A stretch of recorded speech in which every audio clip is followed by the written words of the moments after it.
Praise the lord. జనవరి 22వ తేదీ 2025.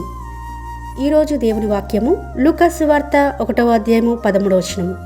భయపడకము, నీ ప్రార్థన వినబడినది. ఈ మాటలు యాజకత్వము జరిగిస్తున్న జకర్యాతో దేవుడు పలికిన మాట. మరి తను ఒక లోటు ఉందని తన జీవితంలో. పిల్లలు లేరు, వృద్ధాప్యం మంది ఉంటున్నాడు. బహుశా తనకున్న లోటును బట్టి, పిల్లలు లేని దాన్ని బట్టి ప్రార్థన చేస్తున్నాడేమో. అందుకే ఒక్కసారిగా ధూప సమయంలో దేవుని మాటలు విన్నప్పుడు జకర్యా భయపడడం జరిగిందేమో. దాన్ని బట్టే భయపడకము, నీ ప్రార్థన నేను విన్నాను, నీకు సంతానమును అనుగ్రహిస్తానని వాగ్దానం చేశారు దేవుడు. మరి ఈ వాగ్దానం ద్వారా మనందరితో దేవుడు స్పష్టంగా మాట్లాడుతున్నాడు.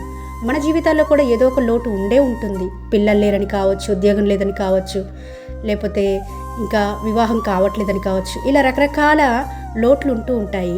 అయితే మీరు చేసిన ప్రార్థన దేవుడు విన్నాడని, ఈ వాగ్దానం ద్వారా భయపడకము, నీ ప్రార్థనని విన్నాను, తగిన సమయంలో నీకు నీ లోటును తీర్చేస్తానని వాగ్దానం చేస్తుంటుండగా, ఈ వాగ్దానము ప్రతి ఒక్కరి జీవితంలో నెరవేర్చబడాలని కోరుకుంటూ మీ సహోదరి ఎలిజబెత్ రాణి.